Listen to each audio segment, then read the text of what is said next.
Welcome everybody to the Gainesville PowerShell Meetup, February virtual meetup. Thank you everyone for joining us, and thank you everyone at home watching this on YouTube after the fact.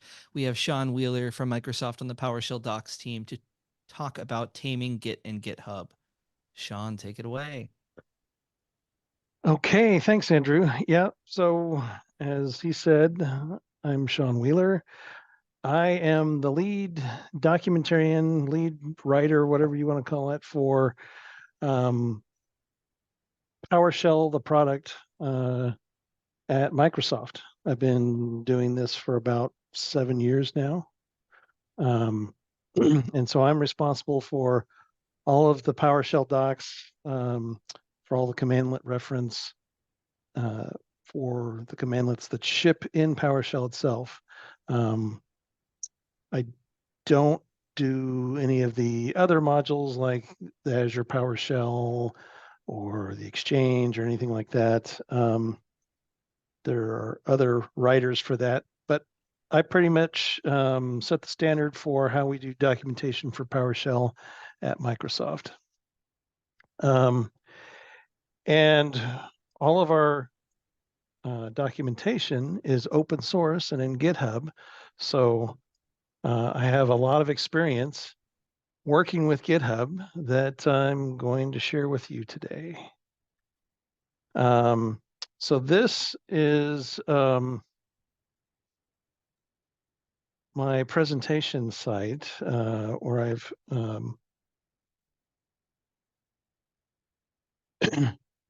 collected all of the presentations I've done at various conferences and user groups. And you can come out here. I'll put the link in the chat at some point when I can find the chat again. There it is. I posted the link. Okay, great. And so you're welcome to follow along, check out other stuff here. On the About page here, there's a link to my blog. I had a blog in WordPress, and I recently moved it over to this new platform. It's GitHub pages using the Hugo static site generator. Same with this site, the presentation site. So I don't do a lot of blogging. I'm going to try to write more things for my blog, probably not PowerShell specific, since that's my day job, and that really belongs to Microsoft on their site. So at any rate, let's get started here. So what is Git and GitHub? You may have heard people talk about this a lot, but you don't really understand it. What Git is it's a distributed version control system. And if you've ever used, well, it's gotten better in SharePoint, but the old SharePoint system where if you wanted to collaborate on a document, you had to check it out, and then you could make changes to it, and then you could put it back. And while it was checked out, nobody else could touch it. And that's the old way of doing version control management and collaborating. What Git does is it moves, it decentralizes all of those changes. Everyone has a full copy of the entire repository and can make changes to it in their local copy. And then you can push those changes up to a central copy of it and merge your changes in. And so Git handles changes through a merge process. That means multiple users can be making changes to the contents of the repo at the same time. And as long as you're not touching the same piece of content, your changes can be merged together without a problem. But merge conflicts do happen, and there's ways to manage that and deal with that when that happens. But that's what a distributed version control system is all about. And GitHub is just Git hosted in the cloud. It's a web-based service that hosts Git repositories and allows you to have a copy in the cloud, and that makes it easier to distribute your repository among internal and external users in your organization. Sean, question about repositories. So Yeah, what is a repository, and like what type of stuff would you expect to see in a repository? good question. So let's just take a look at the PowerShell docs repository here on GitHub. And we'll go here and you can see this is the file view. This is all of the assets in the repository, and we can drill into the reference folder here, and you can see we maintain documentation for 5 versions of PowerShell now. And I can go into the 7.4 folder, and here's all of the modules that ship in PowerShell 7.4. We can drill in, and here's all of the contents, all of the reference for the different commandlets. And we can open one of those up, and you can see the contents. So there's an edit button here. So we could edit this file right through the web interface, but the main way we do this is by making a copy of this repo locally to your machine so you can work on it locally, and then you push your changes up into the cloud on GitHub. And I'll take you through that whole scenario step by step. But first, let's get into setting up Git in a PowerShell environment. So there's links on this page to get to the download site for Git.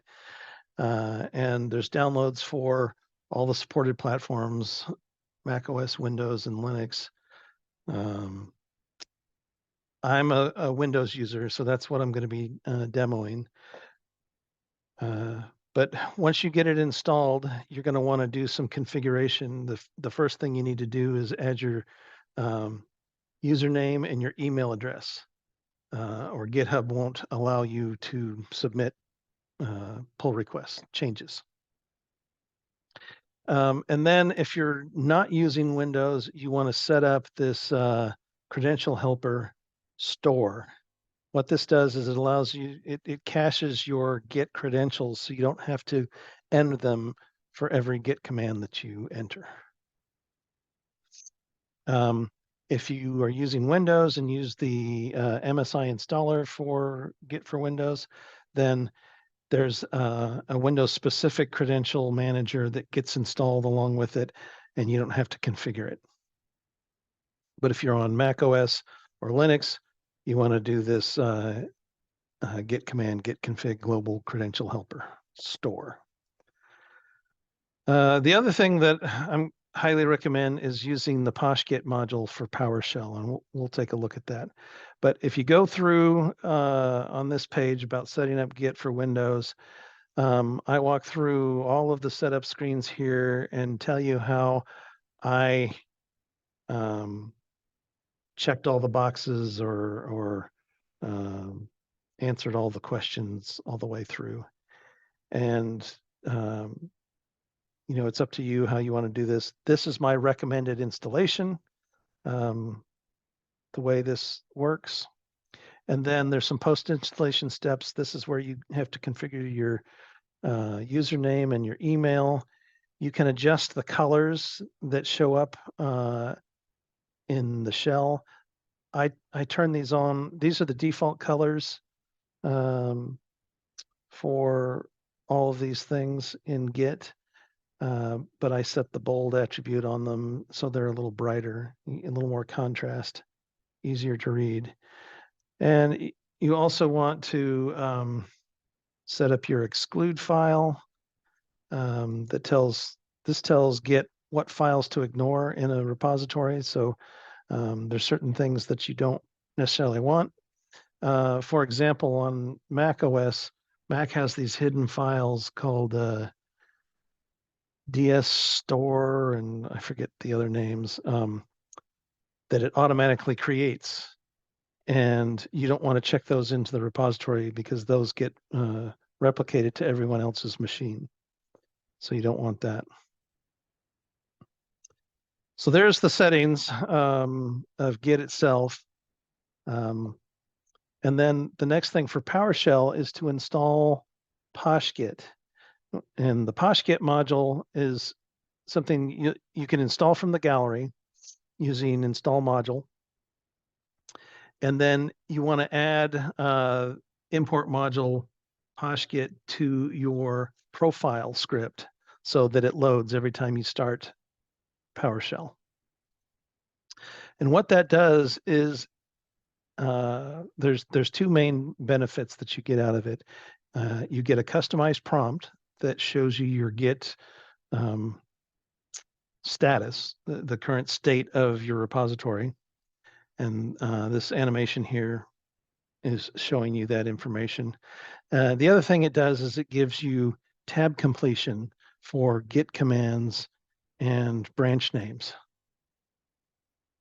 which is a big help. And then if you read further here, you'll see this is on the prompt, this is the structure of the status information that you're seeing here. So this red text, it's +0, ~2, -0. That's this information here, and it tells you what this means. So that means there's 0 new files, 2 changed files, and 0 deleted files. And now it's gone green because we added that to the tracking, Git's tracking, which I'll get into here in a minute.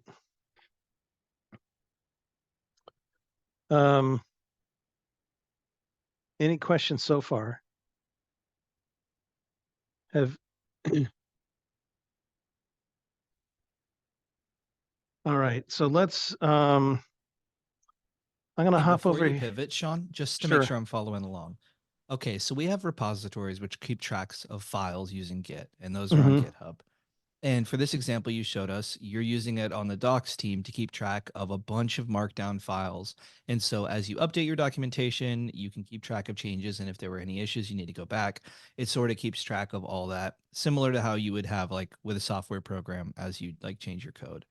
And then you got into now kind of configuring Git for PowerShell using posh-git, and Yeah. that shows a bunch of information about the files. So like as you're working with it, you can see, okay, I may need to do something with these changes that are now done to files, kind of thing.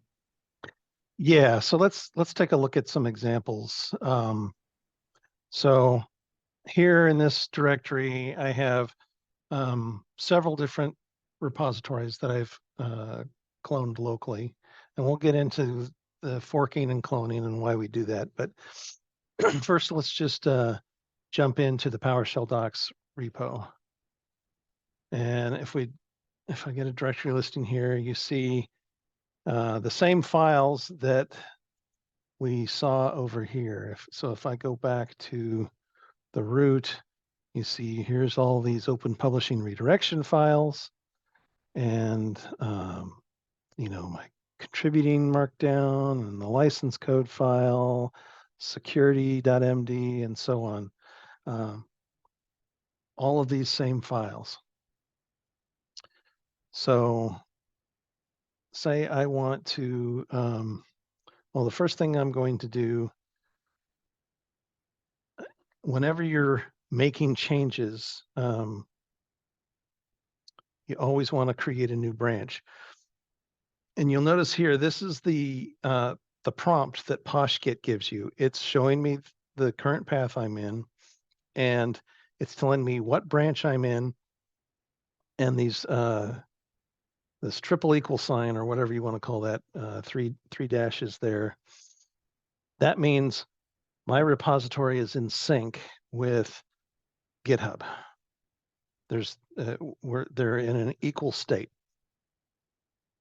and I'm in the main branch. Well, I never want to make changes in the main branch. I always want to do those changes in a working branch. So the first thing I want to do is do a git checkout -b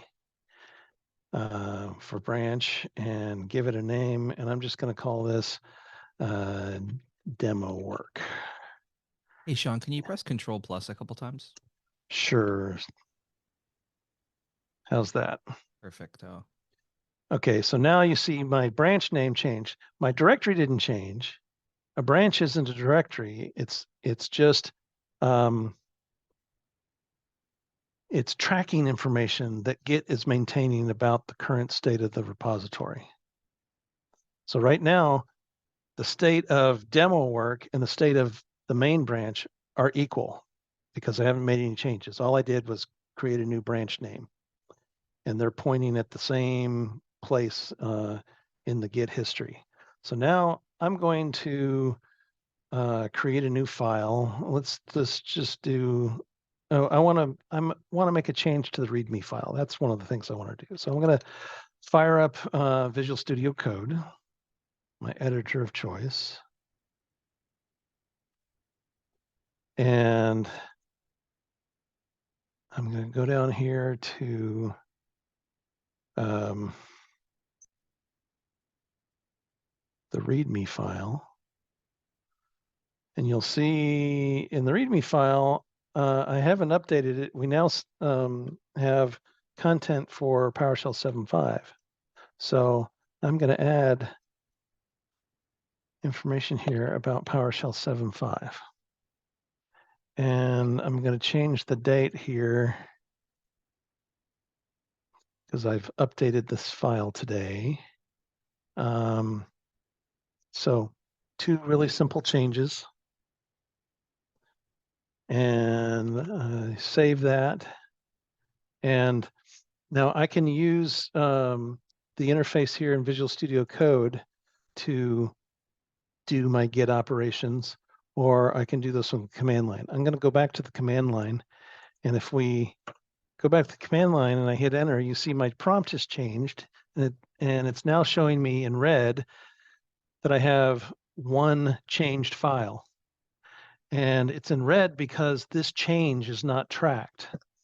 If we go back to Visual Studio Code, you'll see I have these changes here, but these changes aren't staged or they're not tracked. If I hit the plus sign here, it's going to stage all changes. So let me hit the plus sign. So now you see that's a staged change. I hit enter and now it's turned green. So I'm going to unstage that and do it from the command line. Now we're back to red. So now I can do a git add.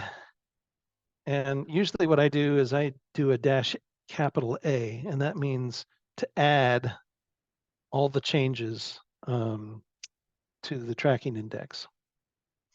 But you could do it selectively. I could do just the 1 file, and now it's green. And if I go back in here, notice it's now staged changes again. So the next thing you want to do is commit that change. So the change is here, it's being tracked. If I made more changes to this, so say let's just, I'm going to add an extra blank line in here and I hit save. Notice it's showing me I have changes that are not staged and I have changes that are staged. And now that's what we see here. The green means it's staged. The red means it's unstaged. So I would have to add that again, and then it's staged. I'm going to Why get would we rid want of to stage it rather than like what's the Well, staging? you can't commit it until it's staged. So and -A. So I could make changes to say 5 different files, and if I only staged 2 of them and then did a commit, it would only commit those 2 changes, those 2 changed files. So it allows you to separate changes into separate commits.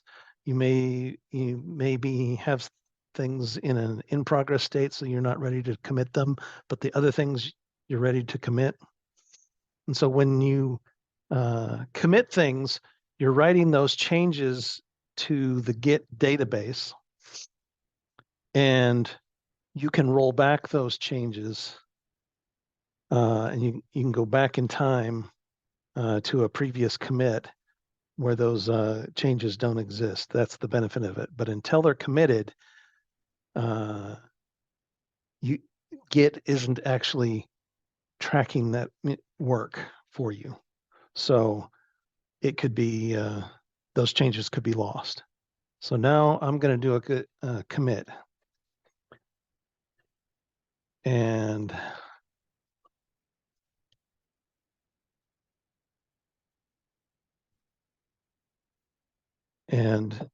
you always do a commit message. So git commit-m for message, and you specify the message. I could do that here in the user interface by putting that message here. But I'll go ahead and do it from the command line. And so now you see, I don't have any of those green or red numbers because it's committed work. It's in the database, but I also don't have that triple equals because now my branch is not in sync with main. Now you can see here, you notice I have the 7.5 change. I'm in my working branch. I'm going to check out main, go back to the main branch, and you see my content changed. Those changes I made are not in the main branch, but if I now switch back to demo work,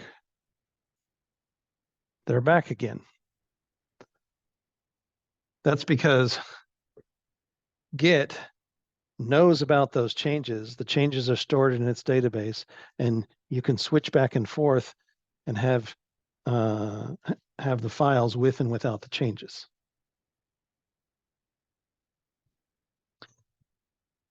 Now what I want to do is I want, once I've finished my work, I want to push these changes up into GitHub so that it can be merged in to the repository on GitHub. But before we do that, let's talk about that workflow. So what I'm working on here is a situation where we have 3 copies of the repository. There's the PowerShell docs content lives in the Microsoft Docs organization on GitHub. And so the repo is known by its organization and name. So it's Microsoft Docs / PowerShell-docs. And this repository here, I have admin rights, so I could make changes directly. But if you wanted to contribute to it, it's a public repo. Anyone can make contributions, changes, but you have to go through this process. You don't have rights to write directly to Microsoft Docs, PowerShell docs. What you have to do is create a fork. And what this diagram shows, these arrows in red are one-time things that you need to do to get set up. And then the black or dark gray arrows here, you see here, this is the regular workflow for making changes. So the first thing we need to do is this 3-step process of forking the repository, which is makes a copy of this repository in GitHub under your username. So for me, that's sdwheeler / PowerShell-docs. And then I don't want to work on it in GitHub through the web interface. I want to work on it locally. So I need to do a clone. So I do git clone and then the URL to my fork, and it downloads a copy of that to my local machine. And that's what I've been working on here. And then the last thing I need to do is set up a remote. So what remotes are is get remote -v for verbose. You can see when you create your fork and clone it, you get a remote named origin that points at your fork. And so that's the URL to my fork. And actually, the nice thing is in Windows Terminal, I can control click that URL and it opens up my copy of the PowerShell docs repo. This is Microsoft Docs, PowerShell docs. And this is my copy.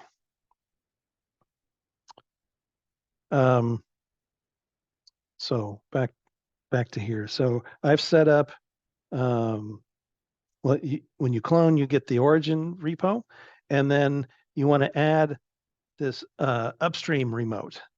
And upstream points to, we call this the base repo, the Microsoft Docs PowerShell-docs repository. And I have another user repo that I've set up a remote to so that I can contribute to his copy as well. But basically, you'll just have the two. You'll have origin and upstream. So I'll use these names. When I'm talking about upstream, I'm talking about Microsoft Docs, PowerShell docs. When I'm talking about origin, that's my fork. And then there's the local copy on my local machine. So what happens now is we've gone through this process, and I'll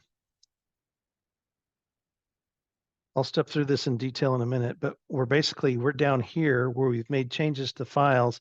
I've added them with the git add command, and I've committed them with the commit message into my local repository. Now I need to push those changes up into my fork, because if I wasn't admin, I can't write here. So I have, but I have rights to my own copy. I could push the changes into the remote. So let's do that now. I'm going to do a git push origin demo work, the name of the branch.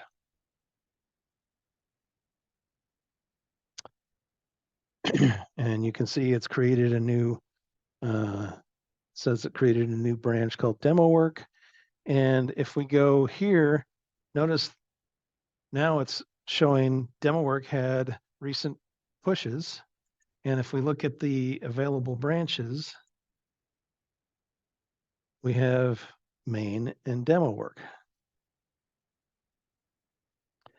So now I want to do a pull request. And what a pull request does is, this is where I'm asking for my changes in my copy to be merged into the base repo, the upstream Microsoft Docs.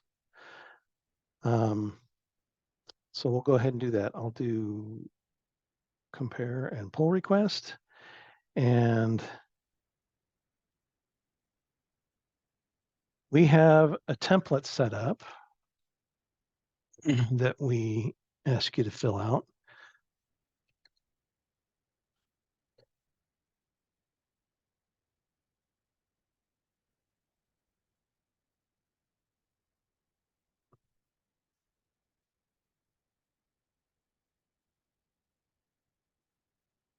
You give it a description and want you to fill out these check boxes.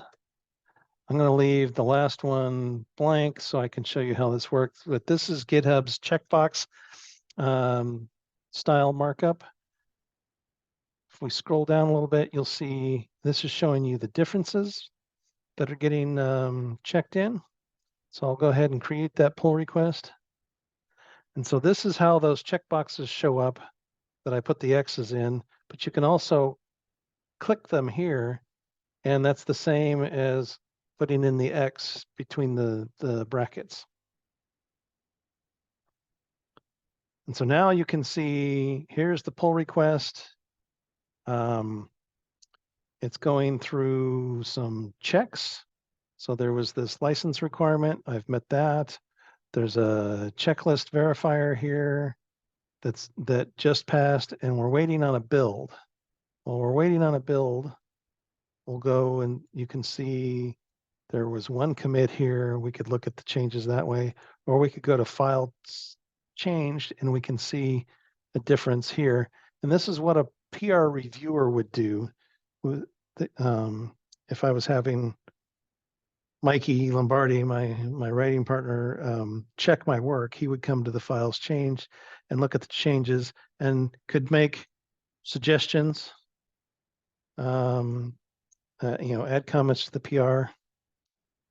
Or I'm just going to go ahead. Well, you can't approve your own stuff, but that's fine. A reviewer could add approval notes and things like that. Now we're just waiting for the build to finish. And this is kicked off by a webhook in GitHub automatically.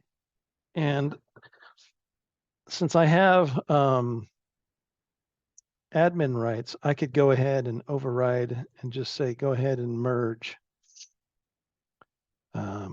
But we'll wait a little bit and come back and look at this in a moment. If it takes too long, I'll go ahead and merge it. What this build process is doing is it's going through and building all of the reference content that shows up on the doc site here. And I didn't change any of the reference content, so really it's a build of nothing. So Sean, I guess yes, we mentioned earlier that GitHub was like a place to access your Git repositories. But Mhm. this seems like in addition to that, there's a bunch of other stuff that can sort of be added along to your project to do things like automated testing and compiling things and all kinds of different things. So it's more than just Yeah, so GitHub has the ability to host all kinds of automation through GitHub Actions and webhook integration and all that. So we have GitHub Actions that we've set up in our repository for different purposes, like this checklist verifier here. This is a GitHub action that we wrote that makes sure that you've checked all these boxes. If you haven't checked these boxes, we won't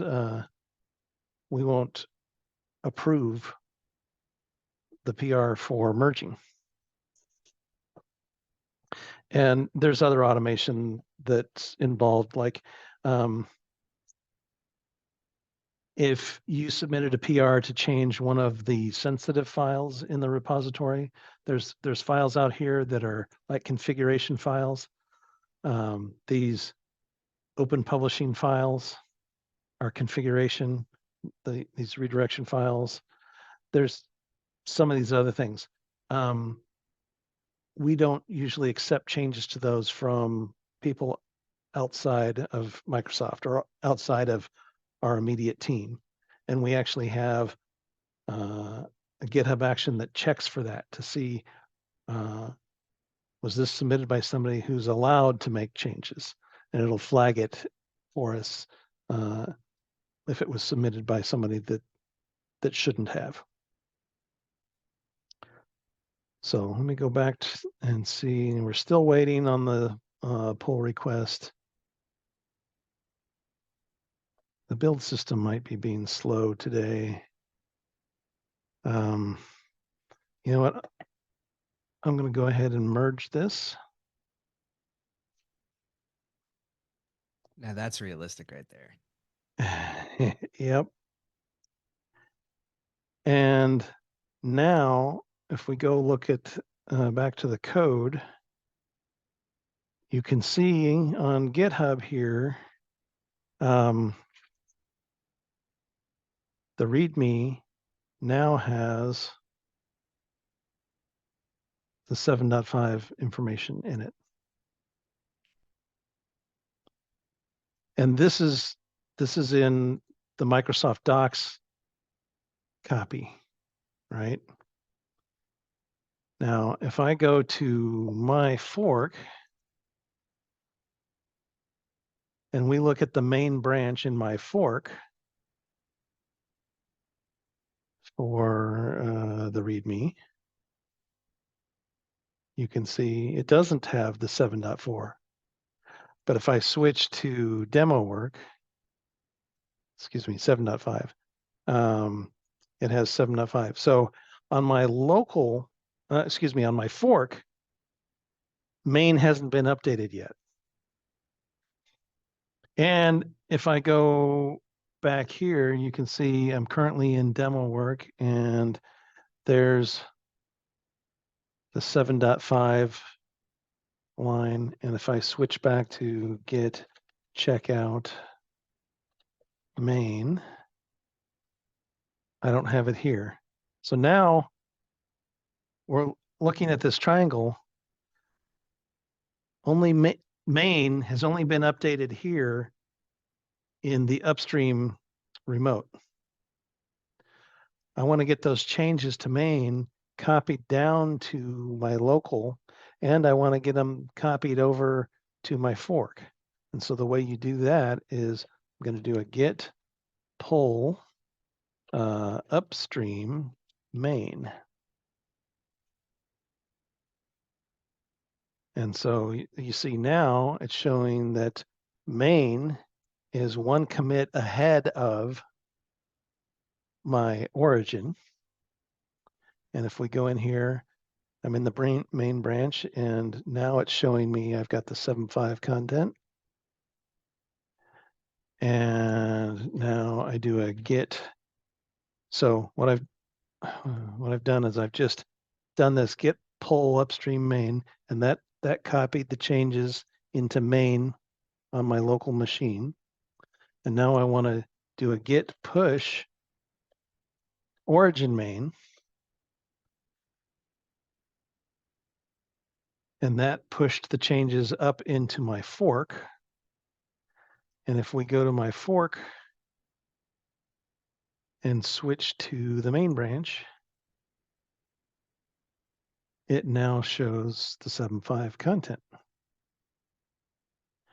And I still have demo work branch, but I don't need it anymore. I can delete it.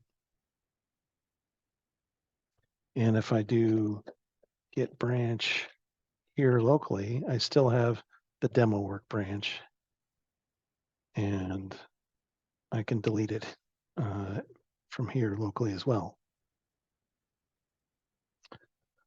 So let's go ahead and do that. Git branch -d. That deleted locally. And we want to do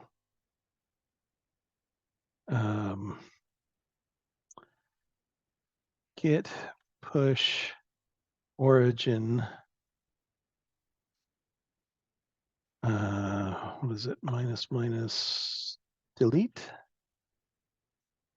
demo work.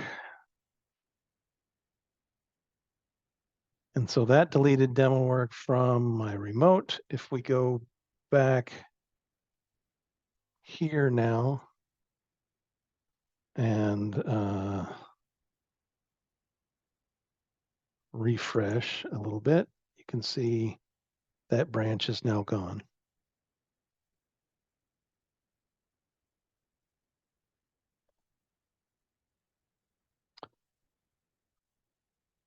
So that's the basic workflow for working in a public repo where you don't have access rights.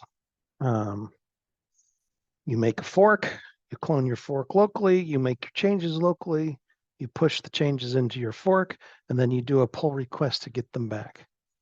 Now, get them back into the upstream repository of record. So, Sean, question Yeah, about this a little bit. Okay, so there's some terms here that are kind of confusing. So there's, if we're looking at this top left, we got PowerShell docs. That's like the main repository that actually matters, that actually impacts whatever project we're working on. yeah. Specifically, so the repo, all three of these repos are named PowerShell docs, but Right. this one is in the Microsoft Docs org, and that's the source of truth for the documentation. And then there's my fork that's in SD Wheeler / PowerShell docs. Yeah. And that's, so those are both repositories. Yours is just a fork of theirs.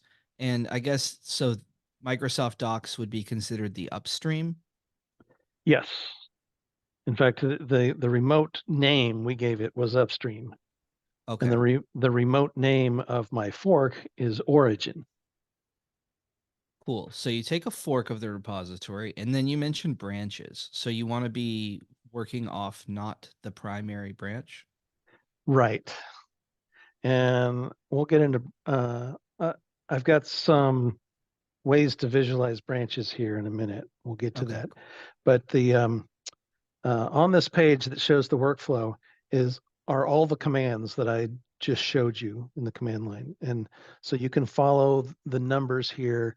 Step one, well, step A, B, and C are the red items. Those you only have to do once. And then um, the first thing you want to do is before you start working is make sure that you've checked out the main branch or whatever the default branch is. It might be called master. That was the old default name. Main is the new default name. But as a repository owner, you can decide whatever name you want for the default branch. For some, the default branch is called dev. So it just depends. That's something you have to read the README for the repository, and it'll usually give you that kind of information. Um, so the first thing you want to do before you start any work is you want to do a git pull upstream of the main branch into your local and a git push origin main into your fork. That makes sure that um, all three copies of this are in sync. Because remember, this is a public repo, and there could be other people that have made changes since the last time you did any work. So doing this git pull upstream main ensures that you're starting from the latest copy of the repository. Then you create your working branch, you make your changes, add and commit your changes to your local, and then you do a git push and you push your working branch into your fork. So those steps are all documented right here. So let's talk about branches. This is a cool site, gitschool.github.io. I'll put that in chat. This allows you to visualize how Git works without having to have a Git repository. It's a simulator. And so here we have a Git repository, and you can see some labels here. The orange label of master is that's the branch name, and this green label head is a pointer. So and the name master is also a pointer to the tip of the history in the Git database. And head master doesn't move much, but head will move as you add new commits. So let's take a look at that. I'm going to say we've made some changes, and I'm going to commit those changes. So we'll do a git commit here on the command, and you can see now master has moved forward and head has moved forward. and we'll do a few more commits, and say that's where we are in the current history. Now we want to work on a new feature or a new, in my case, a new article that needs to be added. I'm going to work in a new branch. So I'm going to do a git checkout -b for branch and say new feature. And now I've created a new branch label that's pointing to the same place that master is pointing to. And I'm going to start doing some commits. Here's my changes. And notice head and new feature pointers are moving forward with each commit, but master is not. Now I'm going to do a git checkout. If I can spell master, and see head moved back. So now head is always pointing at where you're working, the current point in time in history that you're working on. So now I'm going to create a new feature branch, git checkout -b feature 2. And I'm going to do some commits. And notice now I have a parallel branch. And I can switch, git checkout new feature. And now head's pointing there. And if I do new commits, it's adding to the new feature branch. And so if I switch back to master, master doesn't have any of these changes. They're in feature 2 or new feature. Now this is all in a local branch. There's no PR process. But you can do a git merge. I'm going to merge the new feature branch. I can type. Oh, I'm currently in new feature, so it didn't do anything. I need to git checkout master, and now git merge new feature, and now master and new feature are pointing to the same point in the history.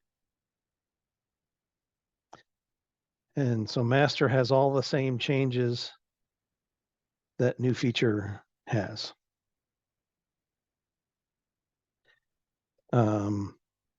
And then I can do a git merge feature 2.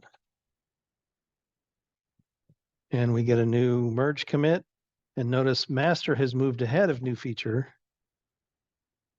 Master contains all of the changes from new feature and from feature 2. But feature 2 and new feature branch don't contain the same changes.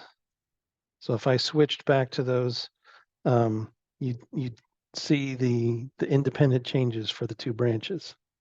But master now contains all of the changes from both branches. Make sense? So what does this look like with a remote? So here now is your fork up in GitHub. And you'll notice the fork has, the feature branch has a commit that's one more commit than what there is locally here. And I want to get that commit from origin back to my local. So I'm going to do a git pull origin feature. And now it has it. And these numbers you see under these commits, those are SHA-1 hashes. And that's how Git tracks all of these changes. And so you see that the numbers here are the same both in the local and in the upstream origin. Hey, Sean, there's a question in the chat. Sure. What do we do when new feature and feature 2 have conflicting changes? So at the time you go to merge, if there's conflicts, we'll give you a message telling you there's a conflict, and it merges the changes together in the source file, and you have to go into that source file that has the merge conflict, and there's markers in there that you'll see, and you can see here's the incoming change from the new feature branch, and right below that is the incoming change from the feature 2 branch, and you have to decide what you want to do. Which of those two do you want to keep? So you have to manually figure out how to merge those conflicts together and make the change. And you do that for all of the conflicts in the file. And then once you've made those changes, you can commit the final state of the file and continue with the merge. And that's easier to do in Visual Studio Code because it automates some of that workflow for you and shows you the differences inline in your editor. And you can say, oh, there'll be buttons to click. I want the incoming from this branch instead of the incoming from the other branch. Makes it real simple. And it even gives you the option to merge both changes together, and then you can edit because maybe you want a little bit from some and a little bit from another. So you have to manually figure that out.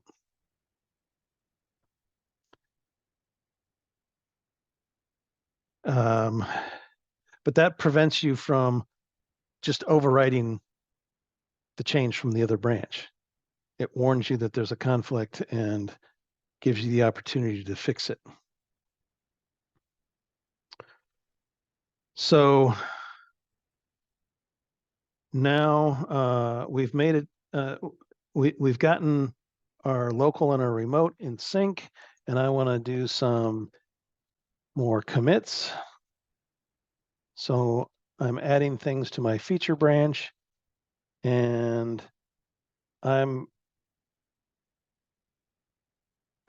but my feature branch doesn't have this change that master has. And in fact, if I did a git checkout master and we did some commits here, you can see somebody else was doing work and that got merged into master, and now master is ahead of where I started. And to be clean and make sure that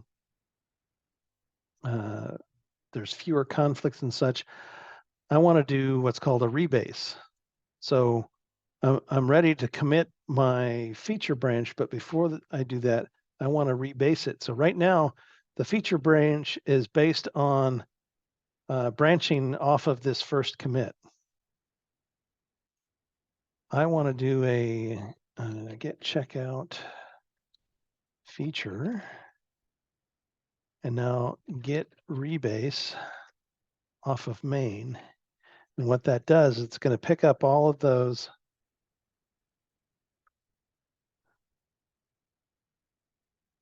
what happened? Oh, it's master, not main. It's going to pick up all of those changes and now move them from being based off this first commit to be based off wherever master is pointing to. And notice that these SHA numbers, the hashes changed. The actual content of the change didn't change. It's all the same changes, but these are new commits. And so these old commits still exist. These are now orphaned commits, but there's ways to get at them if you had to. But now feature is 4 commits ahead of master, and we want to do a git checkout main. and git merge feature.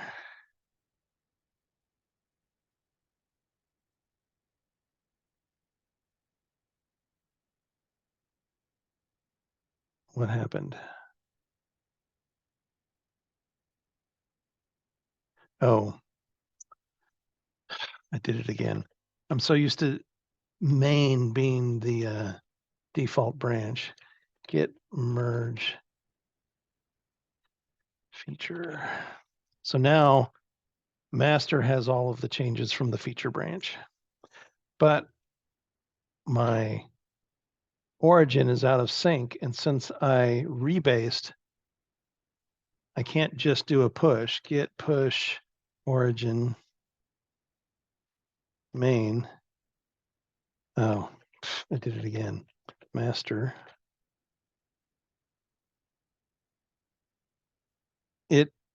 It's a little wonky there.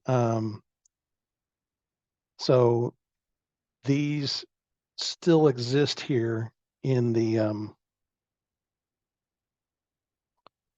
upstream. What I could have done is a force push, which would rewrite the history. So it would look exactly like the image down here where these are now orphaned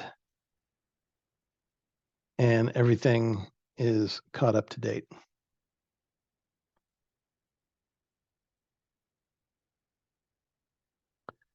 All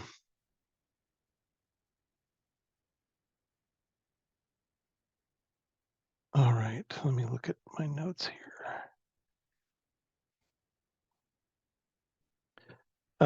Okay, so we talked about this triangular workflow when you're working in a repository that you don't have full rights on.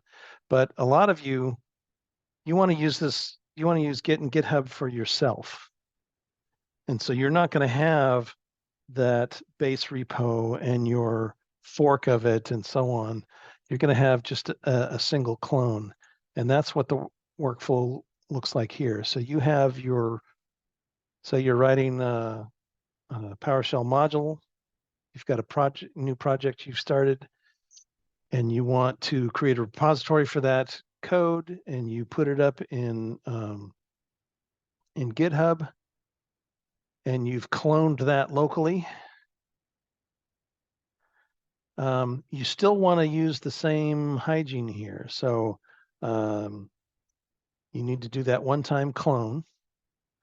You don't have to create a remote because there isn't a second repository to point to. You only have origin.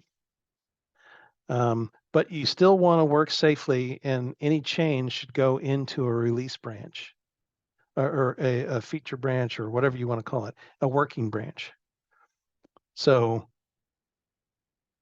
you want to, pull from origin down to your local machine, make sure that both of these are in sync. You create your working branch, you edit the files, add and commit your changes, and you're committing them to this branch. And then you do a push to origin of that branch. And the benefit of that is now you can do a pull request in your own repo, and you can have a peer review it.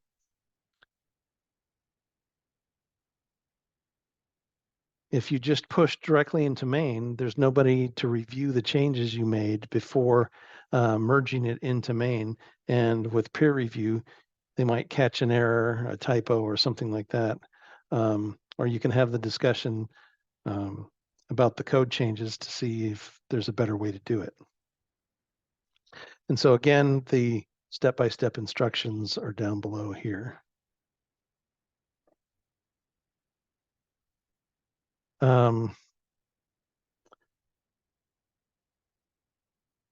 And that's really it. posh-git, when you're working from the command line, posh-git gives you this status information. You can get the status information using the git status command, and it would show you what files are changed, what files are staged,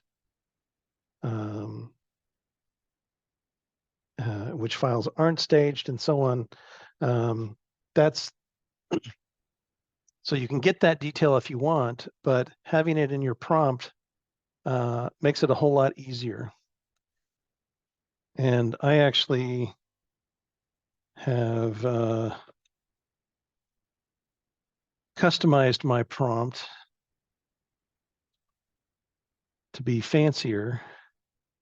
So it tells me the name of the repository that I'm in and the branch here, as well as giving me the status information.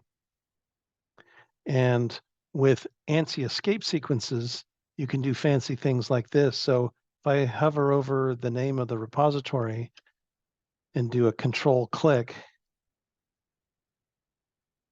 that's a hyperlink to the repository. Launches the browser. So there's a lot of cool things you can do with that.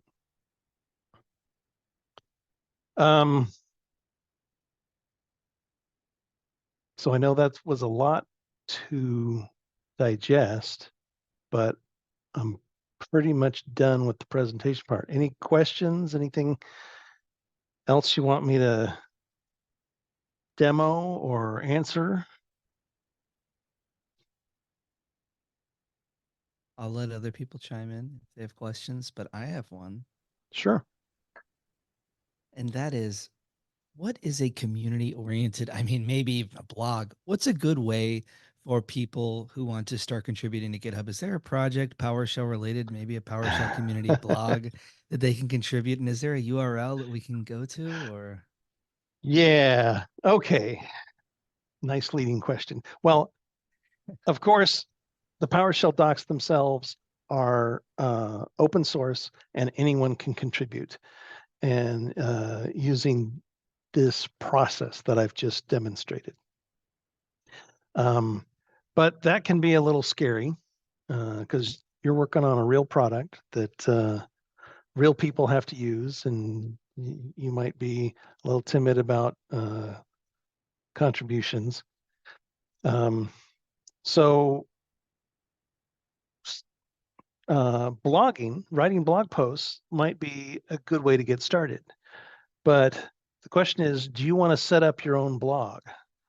Because there's a lot of overhead in getting that established for the first time. And do I do it in WordPress? Do I roll my own with GitHub Pages? And learning how to do all of that, it's not difficult, but I don't even know if I want to start yet, right? So one way to give back to the community is to find a platform you can blog on without having to set it up yourself. And what we have here is the PowerShell community blog. And this blog, all of these blog posts are written by members of the community. And if you go down here to the bottom, the links, there's a link here, how to contribute to the blog. Takes you to this page, but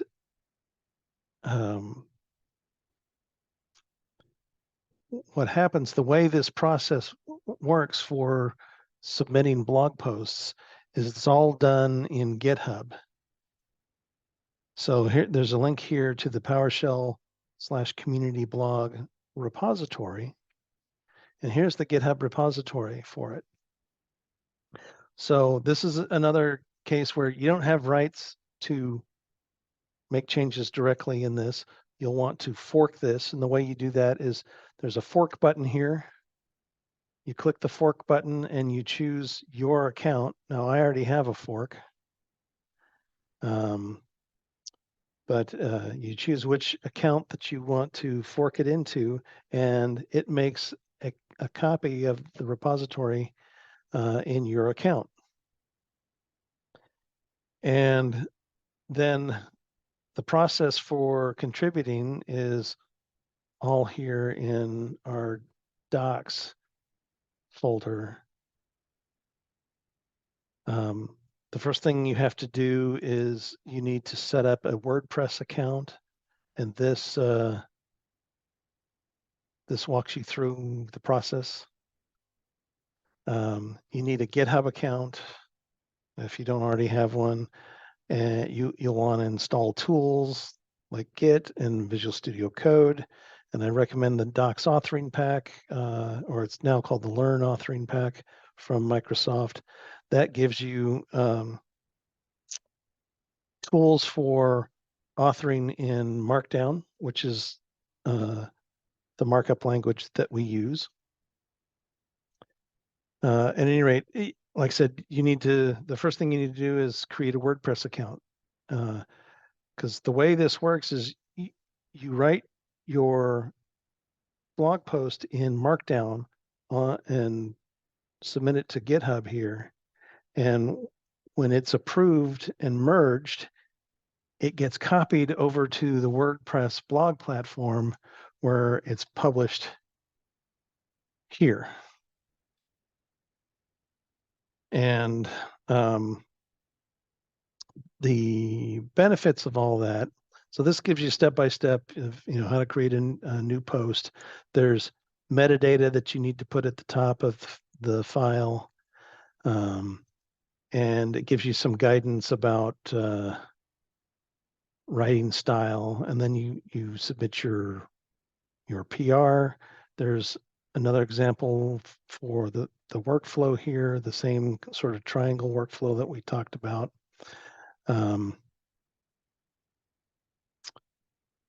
And the beauty of this is Mikey and I that write for PowerShell docs will review your blog post and edit it for you and help you follow our style guide for how to write about PowerShell and how to format your code examples and things like that.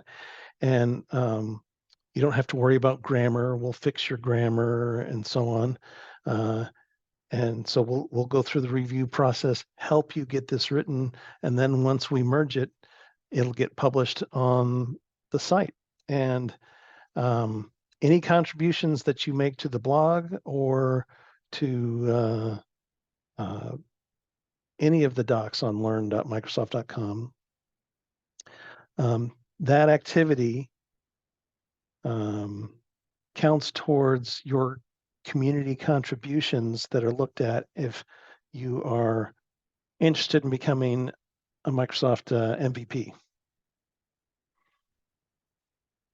But this is a great way to get started with blogging, where you can try it out and you don't have to worry about setting up the whole blog platform and getting it published. We'll help you with the writing, and we'll host the blog posts for you, and you can try it out. And if you decide you don't like it, you haven't invested a whole lot of time into it. If you decide you do like it enough to set up your own, more power to you. You can go for it. So.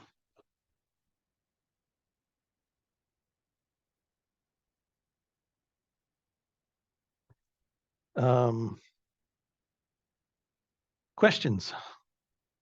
So there was one question from Bryce about your fancy prompt. Yeah. And if it's on GitHub. It is. So out in, got a couple of repos here.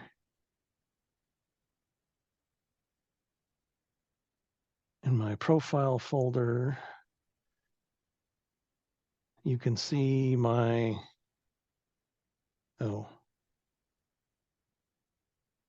current user. Let's do current user.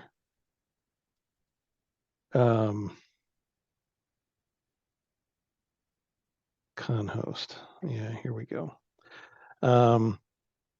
So my profile is very complicated, but let me drop a link here in chat.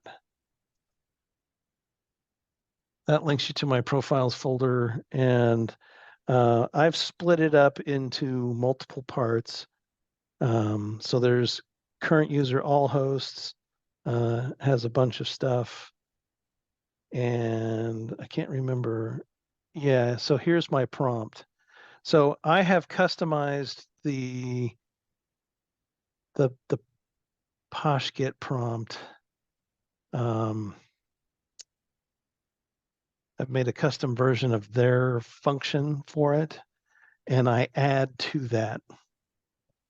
So this git prompt settings variable here is a variable that's created by posh-git, and I'm setting some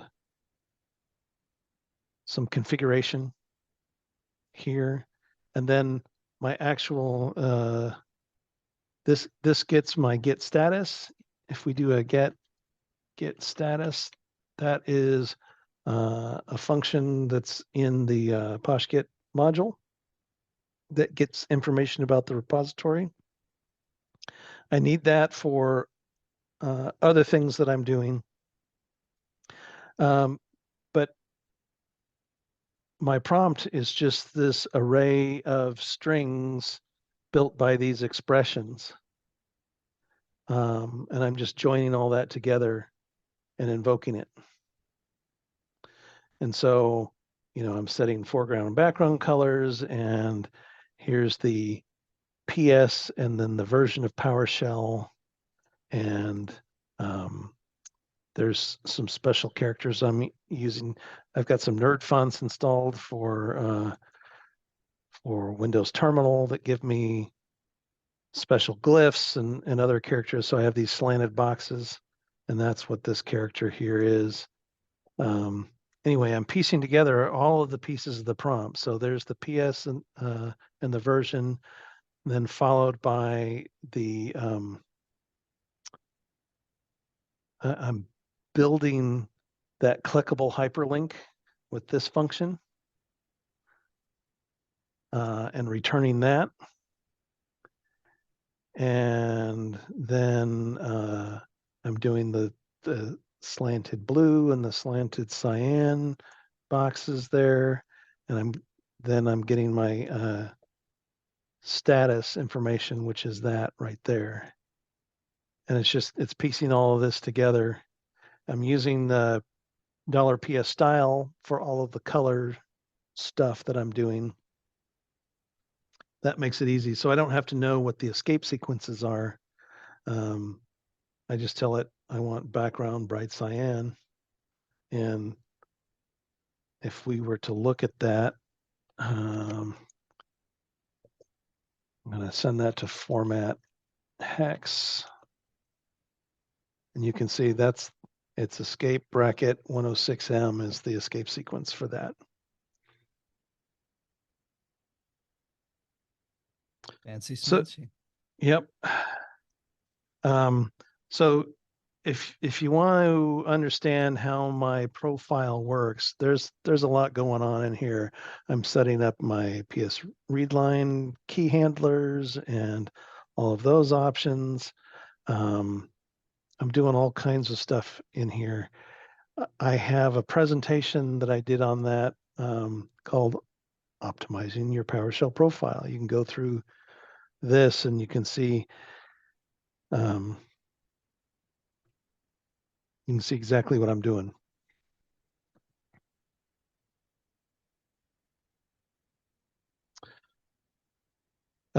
You can also make those hyperlinks. So that's just a if I hover, you'll see it's https://github.com, Microsoft Docs, PowerShell docs.git. It's just going to take me to that URL. You can use file URLs too. So it could be file : / and then the path to the local path to the file. And you can control click launch files on your system that way too. So if you wanted to like modify the get child item to do hyperlink markup of these files so that you can control click them and open them, you could do that.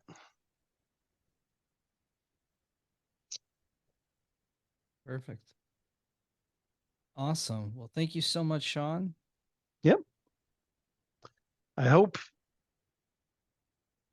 you guys learned something about Git and GitHub. It's not, it can be scary getting started, but if you follow the workflow and you stick to these commands, you'll always be safe because you're always starting from, a synchronized state where all three are in sync, and you're making your changes in a working branch, so you're not messing up what's going on in the main or master branch. And you can always undo with Git and GitHub. There's ways to roll back and recover what you've done. Perfect. Yeah, it is kind of confusing, especially the first time you run through it. A lot of fancy terms and things that may not make intuitive sense. Yeah, and the more you do it, it's just practice. And VS Code has a whole Git interface. I do a lot of those, like the adds and commits and pushing to my fork. I do that all in VS Code in the user interface, rather than the command line. I don't do everything that's possible to do in VS Code because I'm not sure what commands it's running under the covers. And I'm more comfortable with my commands. I've also written a bunch of PowerShell functions to do things for me, like create new working branches and create new PRs when I'm ready to push to my fork, and clean up my working branches after I'm done. So, and all that stuff, you can find it if you want to dig through my repository that I linked to. It's all out there. Perfect. Well, thank you so much, Sean. There was a question from Nicholas. Are you using an extension to connect Git to VS Code? So it's built into VS Code. The extension for Git is built into VS Code by default. You don't have to install it. Unlike the PowerShell extension, you have to install. I could do a whole nother presentation about the different extensions I have installed and what I use them for. Yeah, I think the thing, Nicholas, is if you're in VS Code, just make sure you're opened. You have a Git folder opened, and it should kind of automatically connect with the plugin thing in Yes. Git. You need to have Git installed, and that's separate from VS Code itself, because under the covers, it's just calling the Git executable on your system. And then you also have to have Git configured. So those steps that I showed you about setting your username and your email address and those other initial installation steps for Git, you have to have done all of that. And then it just works once you're in VS Code. Awesome. All right. Thank you, Sean. Yes. Yeah, thanks so You're much, welcome. Sean. It was really for a novice that's not really just starting out with PowerShell. I think that this was really I think enough for me to understand it. So I really thank you for presenting it the way you did. So really, really cool. Thank you very much for your time, and the step-by-step guides were amazing. So thank you so much. I really appreciate it. My pleasure. Awesome. Well, thank you everybody for coming. Any questions, Sean? Where can they find you? Not that they're going to send you all their questions separate. Well, I have I'll drop a link here to my blog site. It's another Hugo webpage. that I've set up. And at the top of that, there's social media links for GitHub, LinkedIn, Mastodon, Twitter. So you can find me any of those places. And you'll see that the newest article I have on my blog is using Git in PowerShell. And actually, that I need to edit that. It's outdated. The one in my presentations site that I showed you is more up to date and more complete.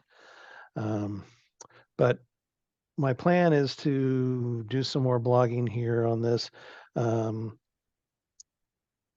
have a bunch of things that I want to write about technical writing for those that are interested in getting into technical writing, even if it's just blogging for yourself. So stay tuned. If you click on the About page, you'll see a little bit of my history, where I started, how I got started. And to answer you, Clayton, yes, I will be at PowerShell Summit. Looking forward to it. Looking forward to meeting anyone and everyone that's coming. So.